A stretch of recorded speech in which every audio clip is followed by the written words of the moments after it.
নতুন ভাবে আবার বাবরি মসজিদ নির্মাণের কাজ শুরু হয়েছে। ওই কাজে 300 কোটি টাকা লাগবে। অলরেডি গতকালকে একজন মুসলমান ব্যক্তি 80 কোটি টাকা দিয়ে দিয়েছে। শুধু তাই না, আমি দেখে অবাক হলাম, চোখে পানি এসে গেল। মুরব্বী, বৃদ্ধ, বৃদ্ধা মানুষ, বাচ্চা মানুষ পর্যন্ত 300-400 মাইল 500 মাইল দূর থেকে কাঁধে করে মাথায় করে 2টা 4টা 5টা ইট, 1 বস্তা সিমেন্ট, 2টা ইট গামছার 2 দিকে বেঁধে এরপরে এসেছে। তাদের একটাই দাবি, এই বাবরি মসজিদের জন্য আমার দেওয়া একটা ইটও থাকে। 30 বছর আগে 1992 সালে বাবরি মসজিদকে তারা শহীদ করেছিল। বাবরি মসজিদ ভেঙে চুরমাচুর করে দিয়েছিল। আজ 2025 সালে নতুন ভাবে মুর্শিদাবাদে আবার বাবরি মসজিদ নির্মাণের কাজ হচ্ছে। আমরা আমাদের প্রতিটি মুসলমানের সমর্থন সেই বাবরি মসজিদের প্রতি দিয়ে রাখলাম। ভবিষ্যতে ভারতের কোন জালিম যদি নতুন বাবরি মসজিদের দিকে হাত তুলে, বাংলাদেশের বর্ডার খুলে দিয়ে মুসলমানেরা বাবরি মসজিদ রক্ষার্থে কারা কারা এগিয়ে যাবে, 2 হাত তুলে আল্লাহরে দেখা।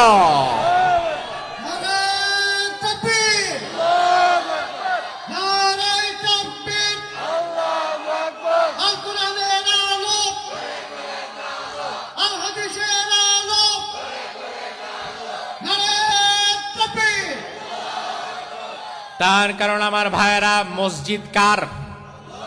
আরো জোরে। মসজিদ কি নরেন্দ্র মোদীর বাপের সম্পত্তি?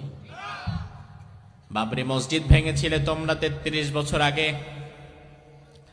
তার প্রতিবাদে আমরা কোন মন্দির বাংলাদেশে ভাঙি নাই, আজও ভাঙবো না। তার কারণ বাংলাদেশের হিন্দুদের সাথে আমাদের কোনো শত্রুতা নাই। আমরা বাংলাদেশের হিন্দুদেরকে পিটায় ভারতে পাঠাই নাই, পাঠাবো না। কারণ সৌহার্দ্য সম্প্রীতির দেশ বাংলাদেশ, ঠিক কিনা? আপনাদের কসবা বাজারে একই সাথে মুসলমানের দোকান, পাশে আবার হিন্দুর দোকান আছে না নাই? ওই হিন্দু কি ব্যবসা করে না? খায় না? তো আমরা যদি হিন্দুদেরকে এক চেটিয়া এক ঘরে করে দিতাম, তাইলে হিন্দু কি ব্যবসা করে টিকতে পারতো? কারণ হিন্দুর দোকানে যে জিনিস, পাশের মুসলমানের দোকানে তো একই জিনিস আছে।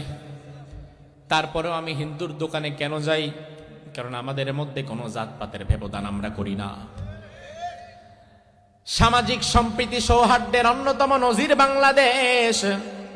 তবে এই কথাও ঠিক, মসজিদের উপরে আঘাত আনা মানে হচ্ছে আমার কলিজার উপরে আঘাত আনা। মসজিদটা দুনিয়ার কারো বাবার সম্পদ না। মসজিদ কার ঘর? আরো জোরে কন। আল্লাহ বললেন, ওয়া আন্নাল মাসাজিদা লিল্লাহি।